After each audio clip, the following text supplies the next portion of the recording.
Hi guys, so in today's video I'm going to be sharing with you all my 2020 bullet journal setup.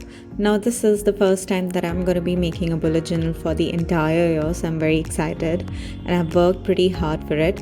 So this is the book. It is by Matricas and it retails for just rupees 52.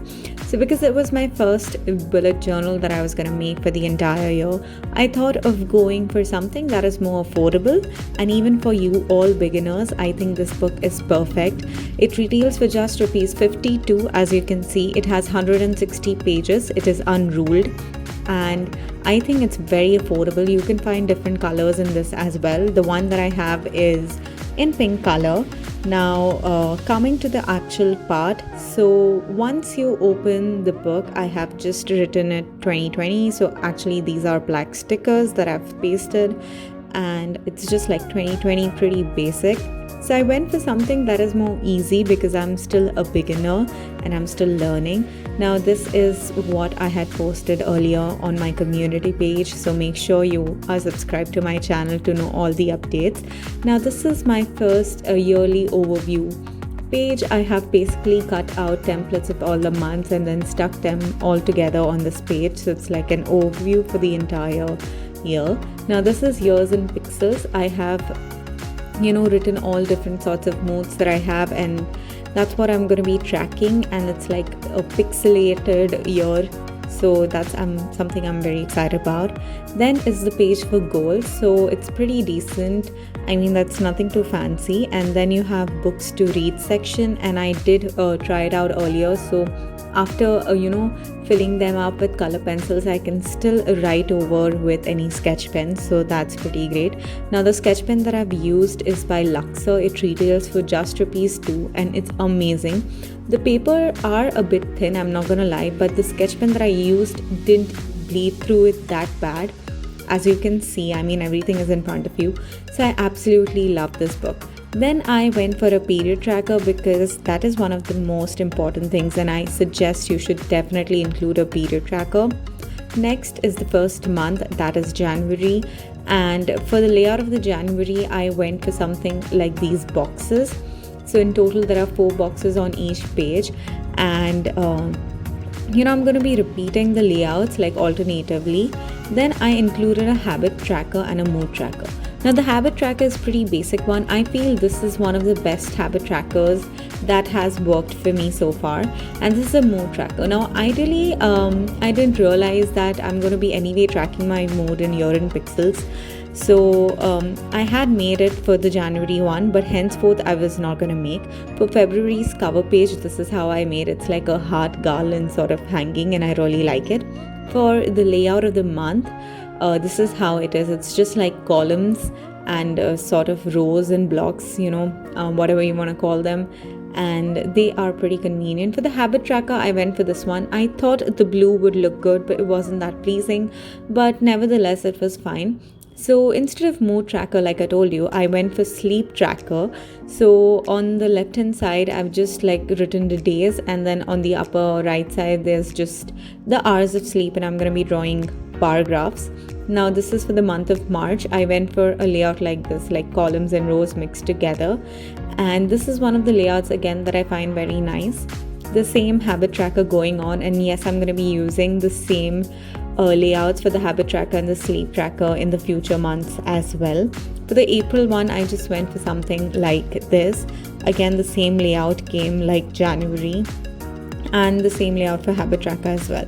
For me, I went for something more like sunshine because it's the month of summer, and the same layout going on, the same thing. So now the layout's going to be same, only the cover page for the month is going to be different. For June, I went for like raindrops because that's when the rainy season starts, and I'm pretty happy with how this planner has come out so far. Then is the month of July. I went for this rainbow looking theme because again, there's still the monsoon season going on. And I mean, if you want any of these things, you could just like pause the video and take a screenshot. For August, I went something like this because Raksha Bandhan, so I kind of went like in the theme of that. But honestly, I'm pretty happy with my first ever planner, I'm not gonna lie. This is for the September month. So by I reached September, I was pretty tired, so I went for something off. So for the October month, as you can see, yeah, I still have to make the habit trackers for the last few months. For the month of October, November, December, this is the layout that I went for. It's a very simple layout, if you will see.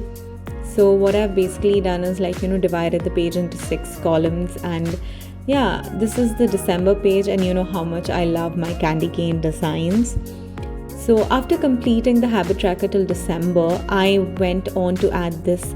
So this is the movies that I have watched, and I made these reels. Now I had a tough time in, literally filling in the black part, but it was worth it, and I'm so excited to fill up all the movies that I'm gonna watch. Then I made this column. One is the want column, the other is the need column. So I'll be writing what I want and what I actually need. So that's pretty helpful.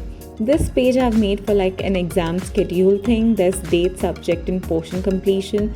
So I mean, it's kind of like just a helpful layout. Then it's this one. So it's like a word a day. So I'm going to be writing a single word for each and every day, and hopefully 366 words are able to be fitted in this page. Now next is this 30-day challenges. Now I really wanted to challenge myself the coming year, so I have selected 6 challenges, and I'm going to be following them for each month, like 30 days. So the first challenge is to read for 30 minutes every day, and I've made this garlands to fill up it. Then the next challenge is to not have sugar for 30 days, and I made this balloon sort of a figure to fill up the challenge. Next challenge was to just a second, let me read it. Yeah, so it was to get up early 1 hour extra, like to get up early 1 hour earlier. And the next challenge was to not spend more than 200 rupees. Another challenge that I chose was to kind of exercise, or you can say do squats and all regularly for each days. And this challenge was to not spend more than 500 rupees. And this is the food challenge. So it's kind of like to give food every single day to someone needy. So these are the challenges that I thought of trying. I will be mentioning everything in the description box below. So as you can see, these were the trials that I thought of giving it on the paper before actually making or starting the journal, so that I would know that which ink is leaking through the paper, which is lighter, which is nicer. So that is what I did on the last page. But I feel there are a couple of pages left in this, apart from filling all the 12 months in this. So that's really nice, because in case if I want to add anything, I can easily add. And this was my planner for 2020. I'm very excited for the upcoming year. Let me know your thoughts on my very first planner, just like bullet journal. I'm just stuck into the planner mode, but yeah, let me know yours and tell me which was your best layout out of these all pages that I showed you. And I'll see you guys in my next video.